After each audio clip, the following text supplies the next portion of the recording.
for joining the session. I'm Phil Licari with the innovation team. I'm just briefly going to introduce our moderator, Peter Markell.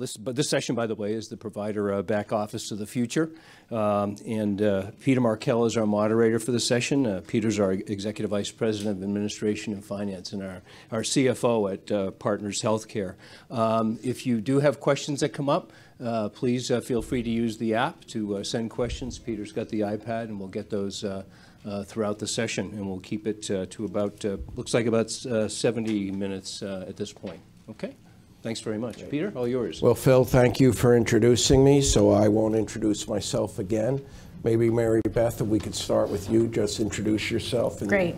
Hi, I'm Beth Remorenko. I'm the Vice President of Revenue Cycle at Partners Healthcare, responsible for overseeing the enterprise revenue cycle across the system.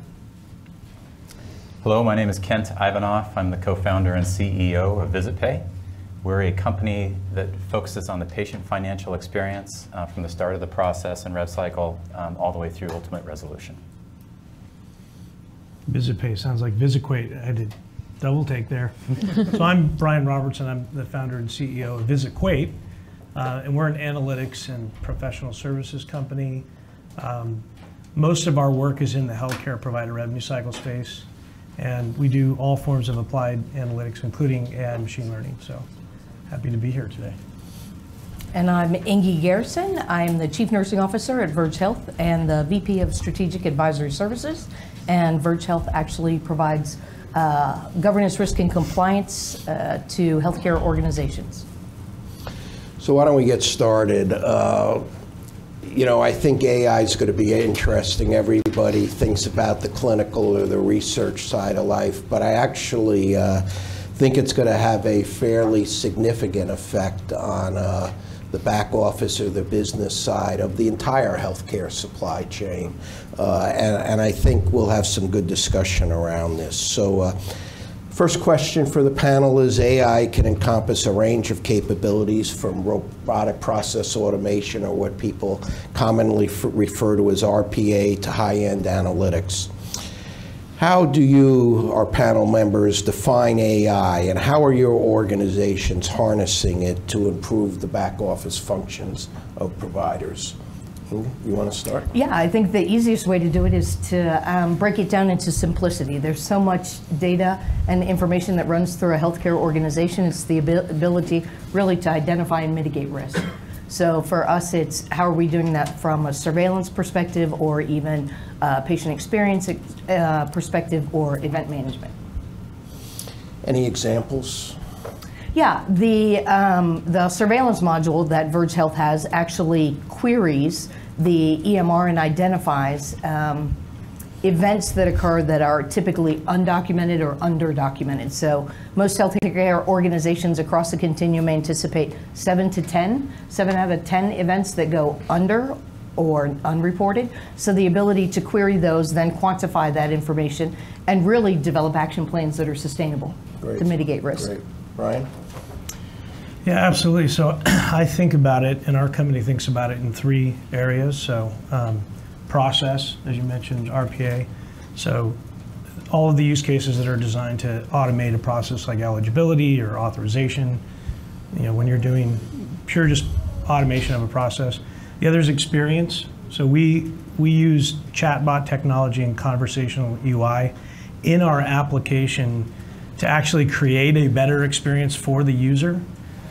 So as the user, users are busy, sometimes they're on the run. They may say, hey, what is going on with Medicare today? Or send me the daily cash report. So creating a better experience for users is another use case. And then data, of course. So on the back end, we do a lot of work with claims data. So if you want to really get deep in forecasting cash or bad debt or denials, then going beyond traditional statistical techniques and using sort of deep in machine learning, where the machine learning algorithms are continually getting better. So it's that portion where you need a domain expert solving false positives. Is this an anomaly, yes or no? So I think as it relates to regression data, getting more precise. There's a lot of talk, and I've attended some of the sessions around, precision medicine. And why not precision finance or precision cost or precision just admin? So I think there's a lot of applications in the business side of healthcare because it's so conducive to structured data. And when you have structured data, there's a lot more we can do with it. I'd also say that NLP and NLU and all the things going on with text analytics, there's tremendous opportunity to kind of bring quant and qual together just to make better, faster decisions. Okay. Gotcha. The way we think about it would be if on one extreme of AI is real narrow AI, and I with all due respect to Amazon, I think of Alexa as being narrow AI, right? It's just a pre-programmed response. I mean, sometimes you would think that she's pretty intelligent, but she doesn't learn. Versus on the other end of that spectrum would be HAL, from those of you from the 2001 Space Odyssey days, where you've got a machine that is learning, that's mimicking brain function, that's using inputs from a lot of different sources, integrating those, deciding what to do from a reasoned perspective. So we tilt ourselves more towards that side of the house with the machine learning focus specifically. And kind of our evolution of a company was first as an analytics company, where we tried to define exactly what consumers needed and how to deliver to consumers a different experience on the financial side, largely through legacy systems like Epic and Cerner and Siemens and the various EMRs. And what we found is we had a really hard time making those strategies come to life and those experiences come to life for consumers because we were always bound by what those legacy systems could do. And so as much of our impact for a consumer in healthcare is about actually what we consequently did, which was to build a platform so that you could actually mobilize those machine learning-based strategies in a very specific way, one consumer at a time, is kind of how we've evolved. So to us, it's as much about not just the insight, but actually making the insight realizable for both consumers and providers. Mary Beth? Thank you, and I love the use of the word precision. Just the other day, I was telling Peter that, well, I think we're good and we perform pretty well in a lot of areas. I don't think we're operating with the type of precision that he expects or that we're capable of. And I think there's some folks from partners here to talk in other sessions about the use of AI in the clinical world. In terms of the provider back office, some of the, when we think about AI and the areas that we're delving into initially are with the RPA, the robotic process automation. And so there's a few areas in particular that we're focusing on. And those would be routine, redundant tasks that are pretty costly in terms of the provider back office. In my function, the revenue cycle, business office, overall about 70% of my budget is salary related expenses. And so looking at automating those routine workflows, redundant tasks is something that we're doing. Specifically, we have a bot that's in production right now that's doing AR follow-up for Blue Cross denials. And so it's literally mimicking the workflow of an end user going into the system, looking to see if we have that authorization on file. If we do, collecting that data, resubmitting it, logging into the payer website, and in a lot of cases, reprocessing and getting that claim paid. A couple other areas would be, we have a bot in production in the area of human resources that also goes out and validates licensure. And that was someone's full-time job previously. And now, we have that same person focused on, more complex higher touch type of work. And so we also have some bots live in finance, but it's really the RPA that we're leveraging right now in the provider back office. See, the interesting thing I just want to add on to that a little bit is, and it's very interesting listening to everyone talking about it, it's either customer experience or making it more efficient? How do we use both of those? And you know, we have both an insurer and we obviously have some large providers. But the interesting thing to me and the ultimate would be when we can use machine learning to actually adjudicate claims. Because, you know, we're talking about the efficiency of us getting a claim, we're verifying information with an insurer. But if you really think about it, why could an insurer and a provider enter into a contract, have that contract loaded into a computer who would then use machine learning to actually go into the medical record and say, this is what this claim is worth, pay it. Both sides have agreed on that, so no one can go in and play with it and jury rig it. Because to me, the big challenge for healthcare is there is administrative waste and it's not a friendly experience. So you put those two together, I think the real challenge is to continually take this, move past robotics to how can we process information and reach conclusions quicker, easier, and make it easier on the patient, the customer, the member, however you want to define it. So with that statement, I just love to go through the group and say, as you look at it from the perspective you're looking at it, and I'm changing questions here a little bit to my panel, but what do you see as the nirvana out of this for the areas you focus on? Anybody want to go first? No. Okay, Go ahead. Arm wrestle? So I think on the back end of healthcare, there's much more opportunity to automate. So when you talk about just the power of AI, machine learning, for example, to just automate the business that Mary Beth runs every day, I think there's a lot of potential to do that because there's just so much more structured data. In attending some of the clinical sessions, you know, it's a lot more amorphous when you're dealing with, you know, evidence-based medicine. We've been trying to crack that code forever. Clinical pathways, that's all very heady stuff, but so much of finance and admin and revenue cycle is, it is binary at the end of the day. There's a lot of humans involved, but I think that if it starts with the top, so if leadership can get excited about AI and machine learning and properly fund it and properly invest it, it's really not that hard. And you really kind of peel the onion on what it takes. It's not a technology problem. It's really, it starts with leadership support from the top, and then you have to have evangelists, and then you have to have, dare I say, just like get-her-done people. And I just think a lot could be accomplished in a much shorter time period on the business side of healthcare than on the clinical side if you have those dynamics at play. That's how I'd say it. okay.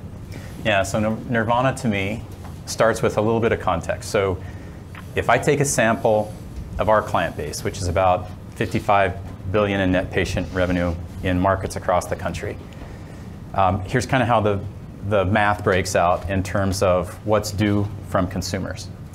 So the first notion is in the 10 years ago, maybe 5 to 10% of a hospital's revenue was due, or a health system's revenue was due from a consumer. Fast forward to 2019, our mix of clients, it's closer to 24 to 26%. So a huge portion of their revenue is now due directly from consumers, and the first dollars are typically directly from consumers because of high deductible plans. So that's kind of one fact. The second fact is you take that mix of clients across the country, and they typically provide about 20 to 25% of those balances to financial assistance, which is great. Love the fact that we're working with not-for-profits that take care of low-income people. But then you take the balance of what's due from consumers, and they typically collect only about a third of it. And so there's about 2/3 of it that goes to bad debt. And we would say that's not a collections problem. It's not, you've already taken care of people who are low income and need help paying. There's a reason why people who have the ability to pay don't pay in healthcare. And it's not because you need people dialing on the phone, haranguing people on a collections basis. We would say the experience is broken. You know, people don't understand what they owe. They don't understand why the myriad bills they get from this provider doesn't match the myriad explanation of benefits they got from their insurance company. And We don't make it easy for them either. No, we make it so hard on them. Or if you're, you know, the median household income in the United States that makes $57,000 a year, and you've got one of those high deductible plans, which 40% of plans sold in the US this year are high deductible, you know, how do you pay a $4,000, $5,000 bill that came unexpectedly in 12 months, whether you charge interest or not? That doesn't work. So to me, Nirvana is solving problems for consumers, creating clarity for them, giving them some autonomy for how they choose to deal with the health system. Let me self-service where I can, help me where I need help, and automate those things that can be done by machines, and solve this economic crisis that we're creating for consumers by giving people the ability to pay over time in a way that makes sense for them, in a way that meets them where they are. Inge? I think if you think of it from the hospital administrator perspective, it's the obvious. It's safe, quality care. If you think of it from the provider experience, since we were talking about experiential, I would say that honestly, that's actually having time to talk with patients, to truly do what you went to school for, as opposed to the checklist mentality, et cetera. So the average clinician spends anywhere from 25 to 35% of their time actually in direct acknowledgement and experience with clients. So how do we flip that on its head, really, to have the 85 and 90% truly involved, engaged, learning about, et cetera, to drive safe quality care at the end of the day? Mary Beth? So I think we touched on one of three areas, I would say. So we touched on the patient and provider experience. The other two for me, in terms of a Nirvana using AI in the provider back office, would be cost reduction and revenue improvement. And those seem like obvious ones. On the cost reduction side, the bot that we have live that's doing the AR follow-up, we went from 8 to 10 minutes per account in terms of a workflow, down to about 30 seconds to a minute and a half per account. So the type of efficiencies, there is a huge potential for that, clearly, in the back office. The other would be revenue optimization. And so there's a lot of validation work that goes on, and quality review that goes on in the back office. And so just from our initial pilot, we can see that, you know, there are errors occurring in the system and in these transactions, where I think that we would eliminate those errors, in many circumstances also find additional revenue opportunities and optimize those. So one of my favorites, and I hope I don't offend anyone in this room, is why do we need coders? We ought to be able to use AI to go into a record and code and have an answer everybody's satisfied with. So, you know, there's a lot of different things we can do here. All right, so we talked about Nirvana. What are the risks of AI? How can AI go wrong in the administrative area or the back end? Anybody want to start? Go ahead. Sure. So I think part of it starts with the business problem and the use cases. So I see AI and machine learning and everything that goes under that. It's really just an amplifier and an accelerator of what you should be doing in your business, right? So you have strategic imperatives and tactical goals and objectives. A business should understand really well what it's trying to do. What's your reason for being? What's your mission, vision? What are your KPIs? I see a lot of people just doing technology for technology's sake, diving in.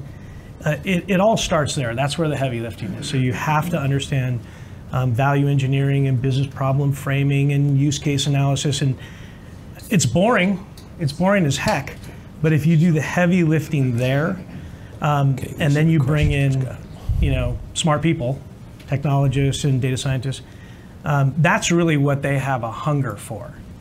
Where I see a lot of risk and a lot of waste is when, you know, throw a smart person in the room, throw a domain expert, people involved in the process. If you don't do the heavy lifting on the business problem identification, you're just it's going to be inefficient, right? So it's to mitigate risk. It's like the sanding and scraping of a house. Do the really hard work. The painting part is easy, right? But most people, painting's more fun, right? So what do you want to do? Let's do machine learning. Let's do, It's like, no, you got to do the heavy lifting and the hard work, and then the rest of that stuff's a little bit easier. So Mary Beth, let me turn to you, because you had some interesting experiences through our first pilot. That absolutely kind of line up with what Brian was saying. Definitely. So I think one of the risks definitely is the thought that AI and this type of technology is the solution to all of your problems, and that you can just apply it to any and all scenarios. And we learned pretty early on that, as you're saying, you really need to evaluate those processes. It really isn't efficient at the end of the day to automate a bad process. And while, again, I think our performance is generally pretty good, there are some legacy processes and workflows that are still out there that are routine, redundant, and maybe not as efficient, as lean as they need to be. And so we went down that road, and without comprehensively reviewing those workflows, against Lean Six Sigma principles, and looking at our performance improvement fundamentals, you could go down the wrong path there, and using this technology in areas where really the root cause is something different altogether, and maybe it's just as simple as redesigning the workflow or redesigning the process, or even looking at the source system. And so we've had a lot of conversations about that to say, okay, before we just assume we're going to address this problem with RPA, let's look at the workflow, and let's look at the source system, and maybe we just haven't fully optimized or leveraged that source system. Any other comments? Or? Yeah, I think the thing that most clinicians worry about is complacency, right? Let the AI run those rules, and then I get to the point, I know that it's going to take care of it. So really focused on looking at the systems portion. How do you evaluate and identify those breakdowns? How do you encourage disruptive innovation, if you will? Great. So I would offer a framework for how we try to think about it. So much like what people have said, if I were going to summarize those, I would say it's when humans haven't done their job to properly task machines to do their job. So, I think the key human interaction points are someone's got to define the problem that's got to be solved and what's the objective function that we're striving for. And it's probably not one, right? It's not just payment rates, it's patient satisfaction, it's efficiency, right? There are probably multiple definitions of what you need that process to yield. The next thing I would say is once you've done that, then you got to identify the data that you need if you're going to use a machine to help you with that process. And then you got to curate that data, which means you probably have to bring data in from the outside, or you've got to create tests, because if you don't have a fulsome set of data, you're going to get some local optima out of this machine learning process, because you've never experimented with, let's say, 24-month duration payment plans, right? So how is your machine going to know that that's a better answer for a low-income person than a 12-month plan if you've never offered one and you don't know what impacts that create?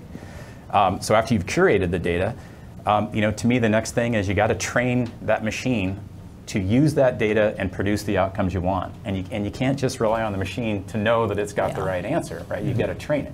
Just like your spam filter.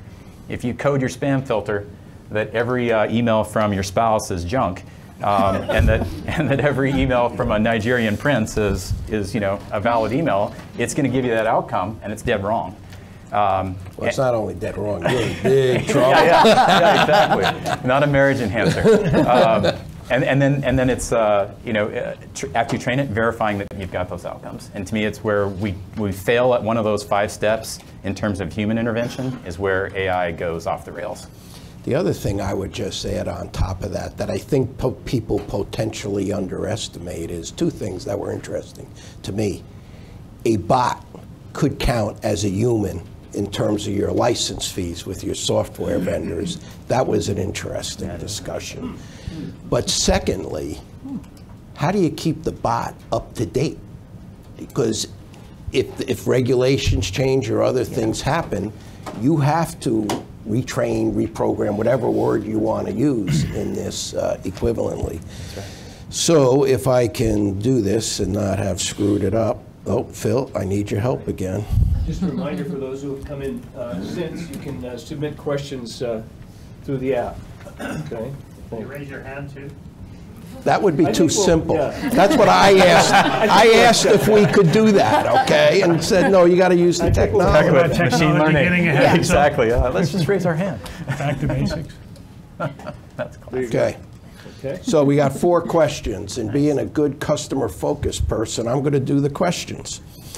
How can or is AI being leveraged in less well-known but important areas like provider appointment and enrollment?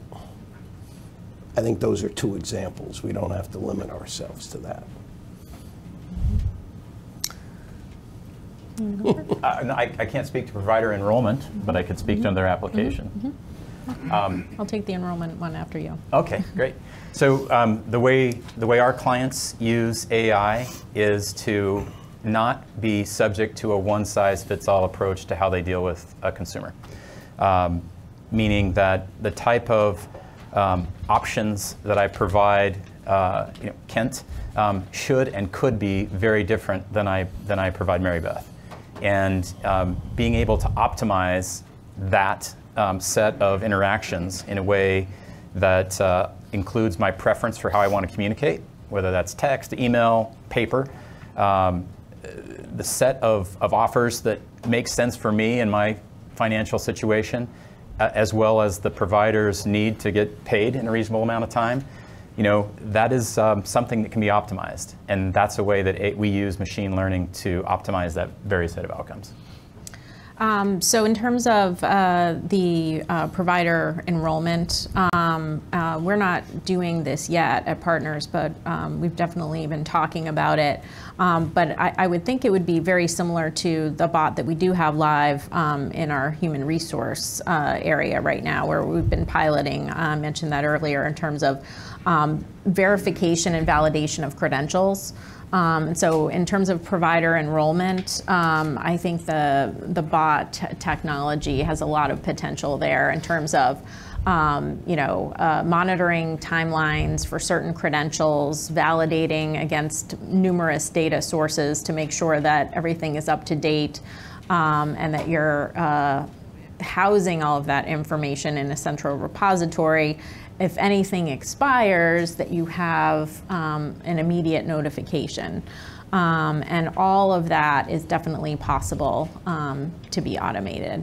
We haven't done that yet. In terms of appointment scheduling, and that one ties into both revenue optimization as well as the patient experience, is looking at the patient preferences, which I'm sure you guys know a little bit about, and really incorporating that into the appointment scheduling process for things like location and service, and maybe even taking a look at your history.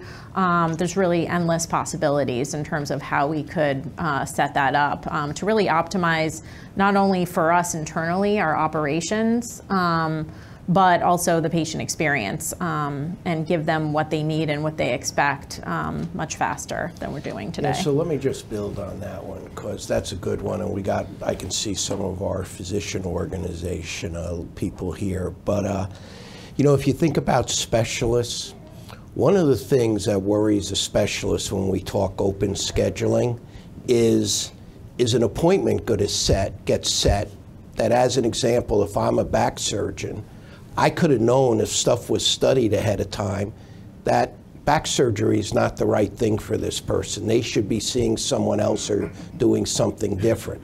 So if you take it to its nth degree, AI in theory should be able to say, you want an appointment, let me see your medical history or record, and then, yeah, I know someone told you seeing me would be the good thing, but I don't think it is the right thing, and you should do so and so. Now that's oversimplifying, but that's the type of stuff that creates a better experience and is more efficient in terms of the whole appointment scheduling process. It's the ability to identify that block time versus, a new patient versus a follow-up versus a surgical patient, et cetera. Exactly. Okay. Will AI in the back office move to an automated process for contract management and compliance? Who wants to go for that one? It should.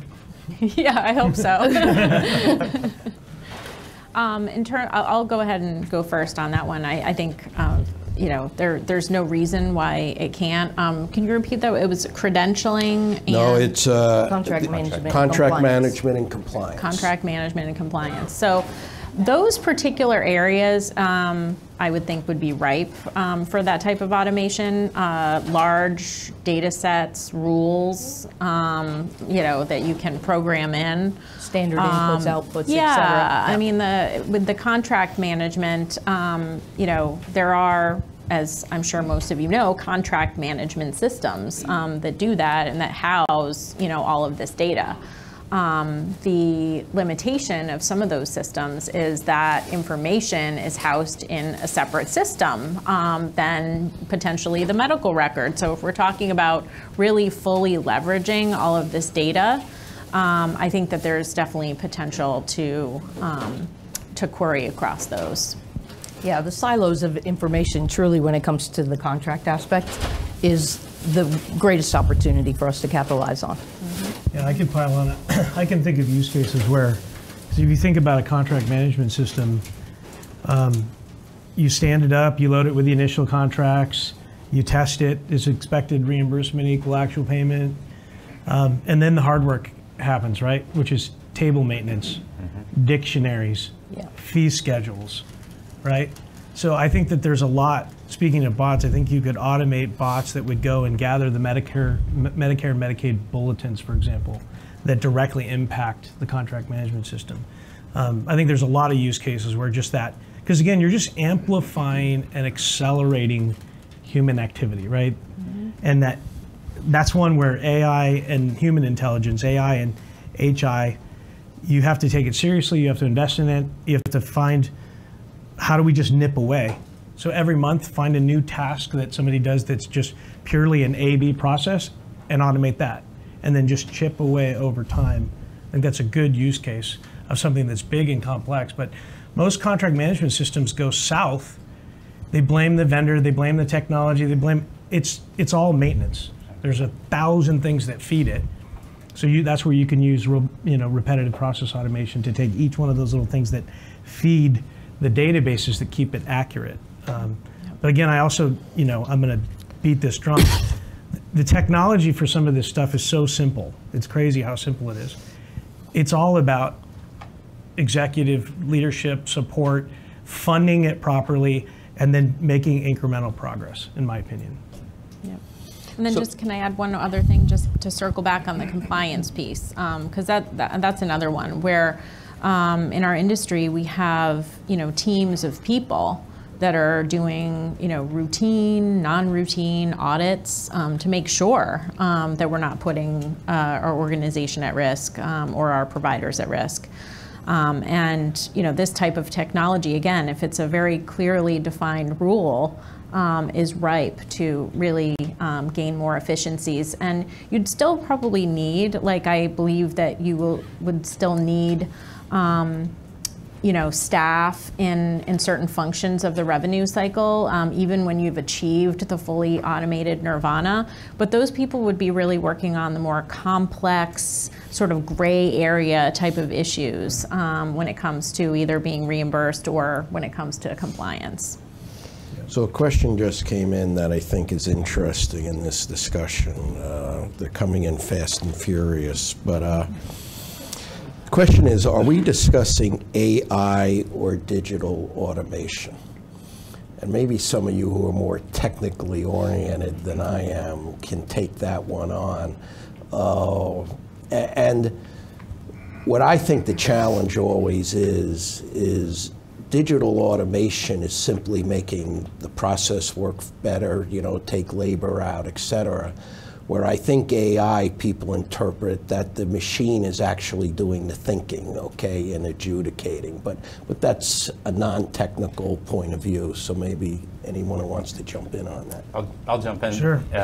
So I would, because I think a lot of people bandy about those words, AI, machine learning, et cetera, and that's different from necessarily what is translated in terms of a business outcome, right? So I would define the difference between automating something and learning, a machine that is learning how to do something better, meaning that it's doing things with computing power that would take a human, it would be impossible for a human to do, to continually iterate to a different outcome. So that to me is different than just automating something a human would do. And not that there's not tremendous value in automating something that a human could do if it were just rote. But to me, the real power in machine learning is unleashing computing power that didn't exist 10 years ago to iterate to solve a specific problem. And so we are very much doing both. We're both automating things that rote things that a human could do, and we're optimizing through iteration to a different outcome. Yeah, I agree with that. I would just pile on, and without getting wonky or technical, I think of it, as I said at the beginning, in 3 camps. So you are either automating something. Sometimes you can write a script and automate it and it's done. And then you just kind of make sure it stays done. Other times you automate it and you have to supervise it. You have to attend to it. So you can take a process that has 20 humans, make it go to 2, right? So the script is doing the heavy lifting, but you still need people, to Mary Beth's point earlier, there's going to be nuance that you have to deal with. So you still need that human intelligence, the HI. I think in back office, though, because it's easy to get hung up on semantics, but so you're either trying to automate something and you want to continually improve that, or you're trying to drive a better experience. And that's what, chatbots is AI, right? It's a form of AI. And I love it. I get in my car in the morning and I'm always amazed. It's like 17 minutes to work. And then one day I got in my car and it knew that I was going to the airport and it said 67 minutes to the airport. And then, you think you're having this kind of spooky moment. But it's not, when you really peel that onion, it's not really that complicated what's going on, right? But it's fun. So that's an experience that is cool and fun, and there's nothing wrong with it. I think AI, if it's done well and done elegantly, has a big role. It's already in our lives, right? It's in retail. You can sit there and tell Amazon, if you take a little bit of time, Amazon, do my normal order, right? Paper towels, toilet paper, blah, blah, blah. So I think as retail components enter our lives, we have to think about those use cases, how we can apply it to healthcare. And then on the back end, again, in a back office context, the one that I'm really excited about is data, right? So there's no shortage of data, we all know that. But again, back to where do you do the prep and the heavy lifting? I don't think enough time is spent on data quality. And if I had to advocate for something in this context of this discussion, it's forget about AI and machine learning and all that, right? It's smart people know how to come in and do that. Data quality, ingesting the data elements that you need longitudinally, doing that right, spending the time getting the data correct that's tied to a use case, that's where all the work is done. It's not in the coding, it's not in the algorithms. There's plenty of algorithms out there to test stuff, and data scientists can be brought in. Because I think it's easy to get hung up on the sexy part of AI, but really you got to do the foundational aspect. The foundational stuff is key. Yeah, agreed. Yeah. And actually, that's where I'd love to chime in just for a second. So I've had this conversation with my husband, just telling him what we're doing at work. He's so interested in it. But anyway, he says to me, "You're not really doing AI. You're doing RPA. Those are 2 different things." So whatever, that's his opinion. But I'm not sure, honestly, where the line of delineation is between RPA and full AI. I would say that I think the clinical world is probably ahead of the administrative world when it comes to really leveraging that technology and thinking about it. I think in the provider back office, at Partners anyway, we're looking at RPA as kind of a foundational building block to hopefully getting to more complex AI, where right now we're really talking more about the RPA and automating specific functions, automating specific workflows. At a certain point, I think we would like to graduate and mature to having more AI, more use of the technology to actually make decisions and do predictions, but we're not quite there. Yeah, you know, it's interesting. Keith Dreyer, who some of you may have heard speak either yesterday or earlier today when I've talked with him about this, and I get accused of oversimplifying, so I'm oversimplifying. But AI is basically trying to replicate how the human mind works and thinks, okay? That's different than automating something. But the real interesting thing is, at its ultimate, what makes AI more powerful than the human mind is machines don't forget. They just keep taking data, building on it, and building on it. So, like, if you think about coding, I can't fathom why a machine can't do as good a job of coding as a human can, because you're searching for the data in the medical record that allows you to code.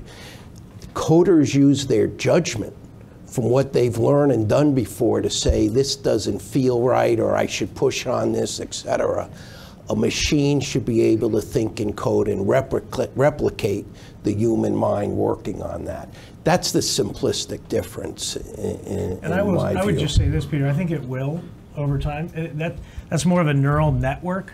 A lot of stuff we're talking about now is robotic process automation, exactly. It's regression analysis, it's stuff that's in the spectrum of AI. We're doing more blocking and tackling with data. On this side, though, just like some of the stuff that's been talked about from a medicine standpoint, precision medicine is going to happen. It's a question of when, right? Is it 5 years, 10 years, 15 years, 20 years? Precision finance, precision admin, precision revenue cycle, it's the same.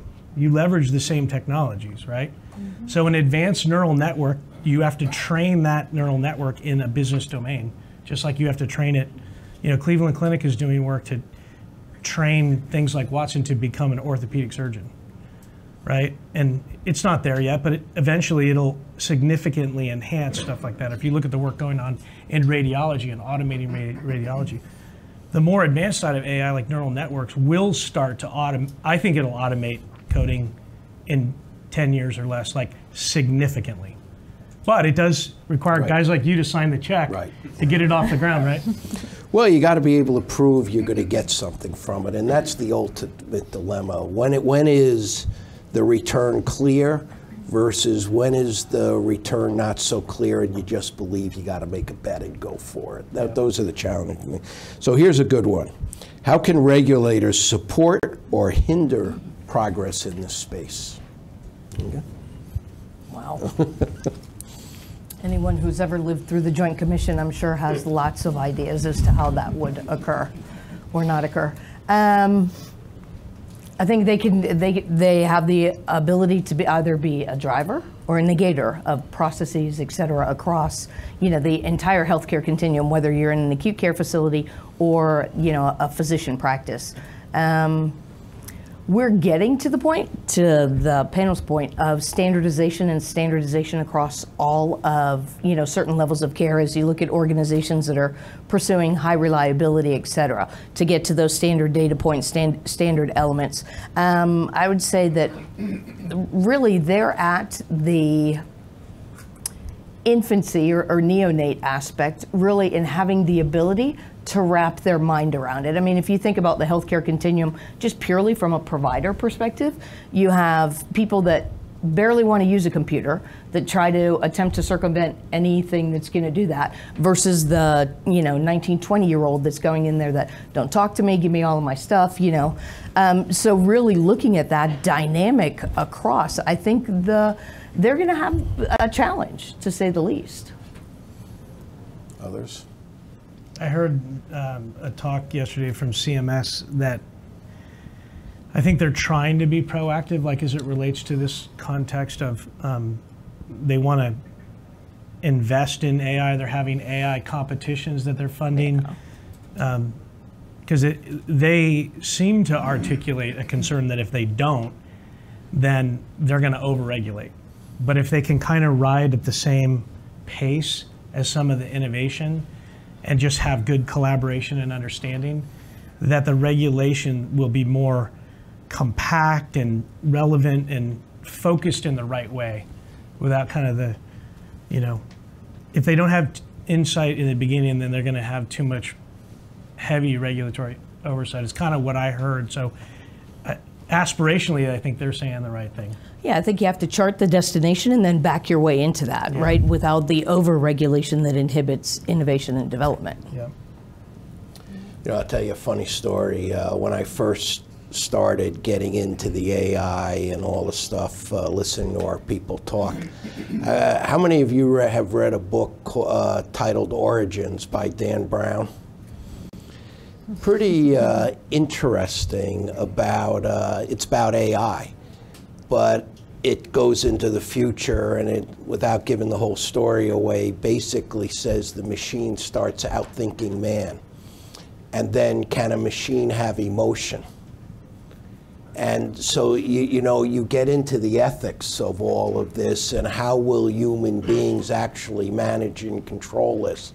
That I think there's going to be some interesting stuff down the road that's going to come with this. You even think precision medicine. If that gets to where people ultimately think it can get to, the issues aren't going to be the technology. The issues are going to be the ethical and the human dynamics around how the data gets used. That I think is going to be interesting. Yeah, I think that's one of the struggles that we see today with the introduction of the EMR, right? I mean, did we do due diligence when you looked at patient interactions? How many times you go into your provider and you're sitting over there and they're doing this? There is no experience or engagement that occurs at that point. I don't worry about that. I want out of there as quick as I can. You prefer the drive-by? Just tell me. So let's do, we got two more here.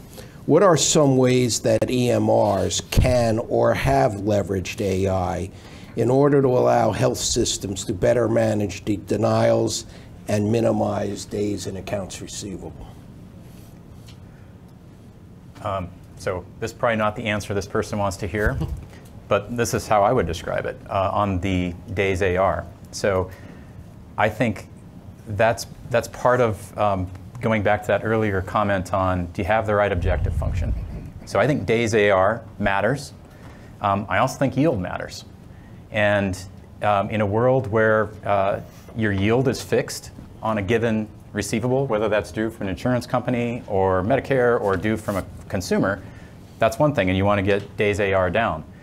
But I am happy to have a little bit more days AR if I were to get a lot more yield out of a claim with Blue Cross. I might be willing to make that trade-off all day long.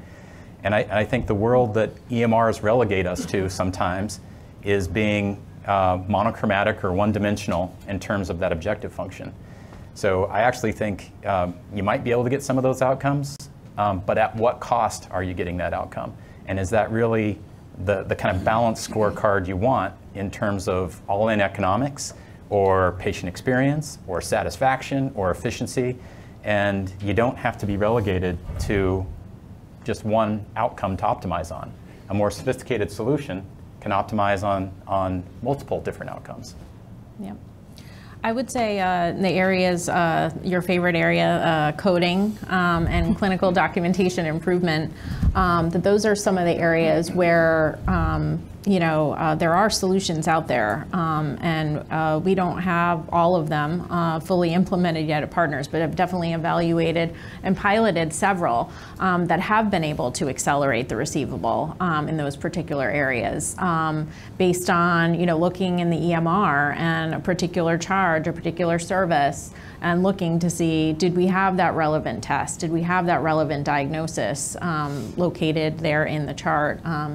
that is something that we've done and are continuing to look at doing. Clinical documentation improvement, when it can get to the point of, making recommendations to our provider about, okay, well, this is what the patient had, and these are the services and the conditions,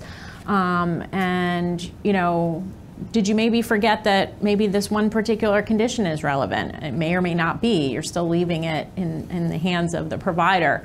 But starting to, leverage that intelligence and put that information in the hands of a user who can leverage it and avoid those denials for the coding and the documentation.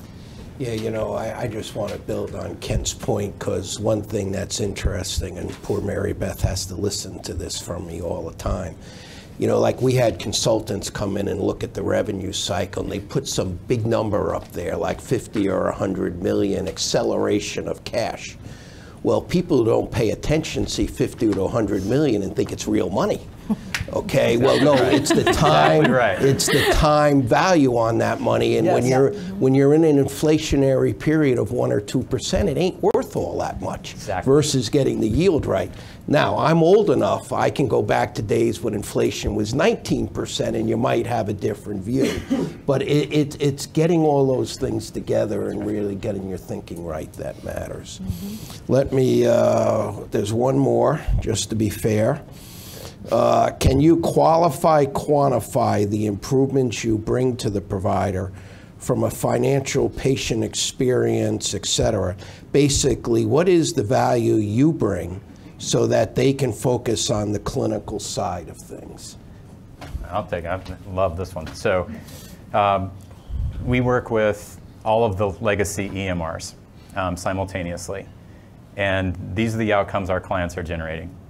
Consistently a 70% plus increase in patient satisfaction with the billing experience. So if you ask a consumer, what'd you think of that experience before and after we started applying our techniques, it's a 70% increase. Net promoter scores of high 40s to high 50s. In all of those, the average in the industry is closer to 15, 16 using legacy solutions. So patients are happy. We don't make collection calls. It's because it's not a collections game. But we drive a dramatic increase in efficiency because consumers are self-servicing. So our clients can typically handle about 10 times the number of accounts per customer service rep using our platform as those legacy systems by themselves. And then lastly, we, again, without making a collections call, drive a 30% lift in yield. And some clients, it's 100% lift in yield, but reliably 30% on the patient portion. See, the thing, and Mary Beth can comment on this, when I see the number of people that work in the back end of the whole process scenario, it's actually a sin. It tells you the whole financing process is too complex. Because what I would love to see happen is, what do we got in the back end for the sake of argument? If you put the hospital and physician together. Probably like 900. So 900 people are working in the back end. The ideal world to me is you'll always need some back end. You get 300 in the back end, 300 get transferred to the front end. The help with the interaction with the patient, the customer, et cetera, and you drop 300 to the bottom line. That would be my nirvana on this. But it is a problem around the complexity of the whole system, and I think the US is stuck, okay? You got, God bless my institutions, all the academic research people want to do, they want all this information. Well, who's going to collect that information and get it for them? So that's a cost of the process. And then I don't know one CFO out there, Jim, if you think differently, stand up, who would say, press the button, blow the system up. It's nuts, okay? The problem is, what do you replace it with? And how do you do the transition of the nuclear button to something that works? And we're stuck. I mean, if we really had an honest discussion, we're just stuck. And the question is, how can some of this stuff help us unstick it in a way that we get to a better, simpler system. It's not going to happen overnight, but there is no other industry. And in my prior life, I was an auditor, so I saw a fair amount of industries.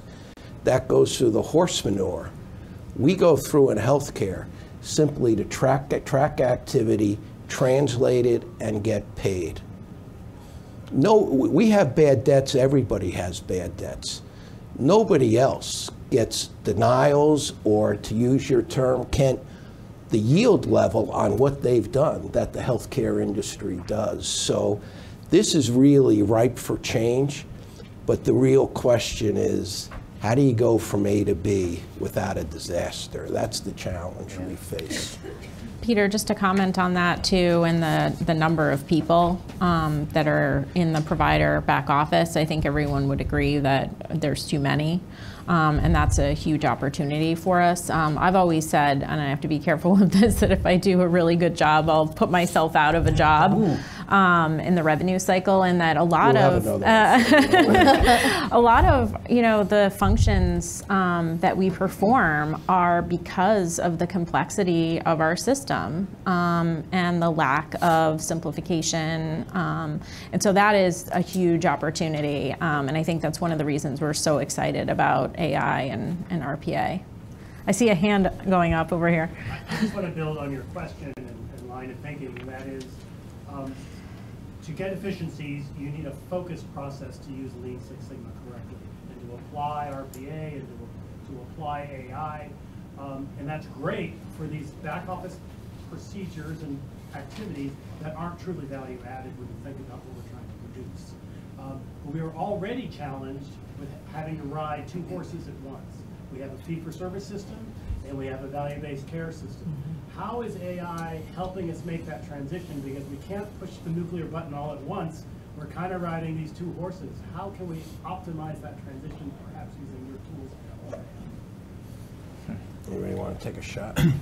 I'll go back to just to build, if we were all under value-based care, we could just have consumers write us one check, or the insurance company one check at the beginning of the year, and we could wipe out those 900 folks, and we just manage the quality. Yeah, I mean, my answer is going to be a little bit consistent with some of the themes that you have to do that anyway, right? You have to deal with pop health and value-based care and fee-for-service now. So again, the decision about AI and machine learning and all this fancy stuff is just, if you see the potential, if your organization sees the potential in it, you really just have to start doing it, you know? There's a quote by the guy that runs Google DeepMind that puts it into perspective, I think, for me, like, AI is the new electricity. It's not a buzzword. It's not hype. The pundits like, oh, it's not hype. AI is the new electricity. So if this is the new industrial revolution, whatever we're going to name it, it boils down to how you're going to apply it. So if you have to do those things anyway, my answer is just like, well, maybe you pick one and you eat the elephant one bite at a time. You know, I think incrementalism, fail fast, sprint, agile sprint, Lean Six Sigma thinking is a good way to go about it. But part of it just starts with, are we going to do it? And where do we start placing our bets, and how big are they? And I think every institution, based on their body politic and the way things work and whether you're unionized or not, I mean, that's where you still need smart leaders and executives to figure all that stuff out. But again, I just see it as a volume enhancer and a catalyzer. You still have to think through the strategy and the tactics. And one of those tactics is use AI to make progress and test it and stay honest, right? Do A/B testing and kind of that fail fast dynamic. That's how I think about it. So I would say it strikes me that in the old fee-for-service world, if I'm a provider, I think the focus is on efficiency. I think that's kind of the nature of the beast. I think in a pop health world or free for value, then I think it shifts to how do I manage risk, right? I mean, at the end of the day. And I think AI is perfectly built for that solution as well, and that's been demonstrated in industry after industry. So to me, it's not that you need a different set of tools. I think it goes back to, I'm just going to have a different objective function for what I'm directing those tools towards. So I think it's entirely consistent, but applied differently. It's a tool. So I think you're going to get some interesting ways people are going to look at the world as these two businesses tug each other, which they're going to do. But you can take the healthcare value chain and break it into three categories. The first is, how do you keep people healthy? Wellness, whatever term you want to use. The second is, even if you're superb at that, women are going to have babies, people are going to get sick from something, so how do you get the best you can be at episodic care?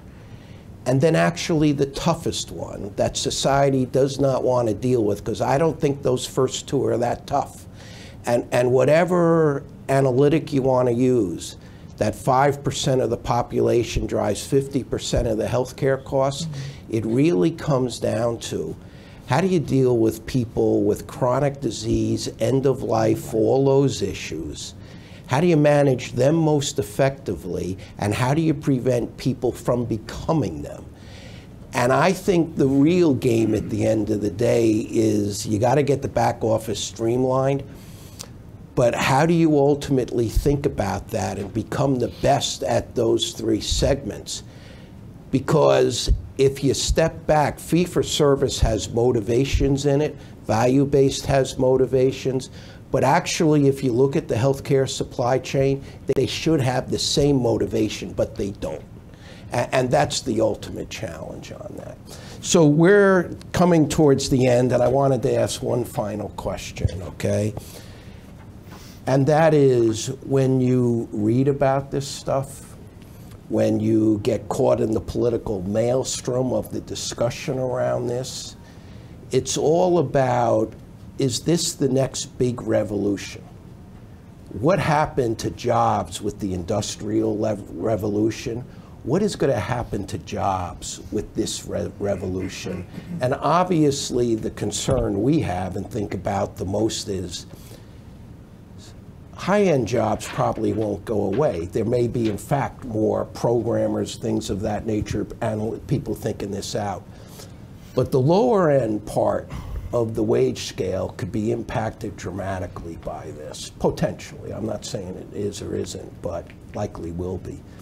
What's your take on that, and what do you think we as a society need to think about as we go through this change, which I think is going to be pretty dramatic over time? Mm-hmm. I'll take that one first. So I feel like there's no way that this technology won't eliminate jobs in the future. I think it definitely will in certain areas. And I think that it's our responsibility as providers and employers to manage this transition and manage the transformation for our people, and do things like think about the impact on human resources. And we've talked about that at Partners in terms of our RPA pilots. And simultaneously, while we're getting ready and piloting, looking at all these functions where we can cut cost and reduce jobs, we're also looking at, well, how do we develop people? How do we create additional, maybe some of the jobs will be eliminated, some of them may just be different jobs, where now we've created 3 different roles that are bot builder type roles. That is a different skill set, it's a different level of competency. And some people might already have those skills. There's a lot more people that would like to be trained in those areas for the future. I know in my particular space, we had 2 slots available to train for the upcoming bot builder training, and I had 40 people apply. So I think there's definitely the demand from employees who would love this opportunity to develop in this area, and I think it's our responsibility to do that and to offer that to them at the same time that we're looking at the efficiencies. Okay. Yeah, I would say I agree with you. There will be dislocations in the labor market, no question. Gartner says that there's going to be, by 2020, which is not that far away, 1.8 million jobs lost. But they also say there will be 2.3 million jobs gained, but it's not going to be a one-to-one swap, right? Yeah. So that's exactly right. There's a fundamentally different skill set that's involved. But this is not new, right? If you look at the railroad industry 80 years ago, I want to say 2 or 3% of the U.S. population worked in railroads and transportation. It's now less than 1/10 of that, and they do 3 times the volume. So this has happened and will continue to happen over time. It doesn't change the fact that there's some really hard challenges that we have to deal with more of a binary mix of skill sets of employees. And the lower, less skilled jobs are not going to be there. Yeah. Right? Yeah, I'll pile on with this, which is, I agree with all of that. And I think that colleges and universities and employers, they're going to have a new sort of moral responsibility to deal with that. We have to find a way to make people move up the pay grade, and because clerical functions will largely go away.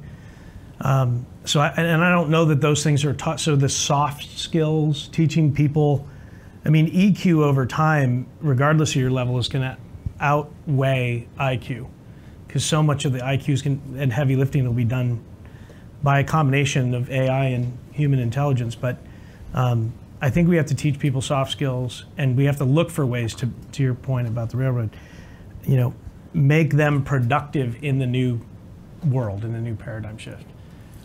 Yeah, it's a complex topic, that's for sure. Wow, I get the final word. I think I think the reality of it is as you look at it, it's going to force us out of our comfort zone. To your point, in how we deal with end-of-life issues, if we look at the ability to place patients in long-term care facilities, what's the level of care that they're providing there? So while there will be changes, I think that we have to be accountable and transparent to what those look like, and we have to engage in conversation earlier rather than later. Historically, we allow the technology to drive some of those changes. I think in this case, truly, we need to get ahead of that, identify it, and then put items in place. Great. So listen, thank you all of you for coming. We were joking at the beginning, is anyone going to care what we want to speak about and talk about here or not? So thank you very much. And how about a great round of applause for our panel?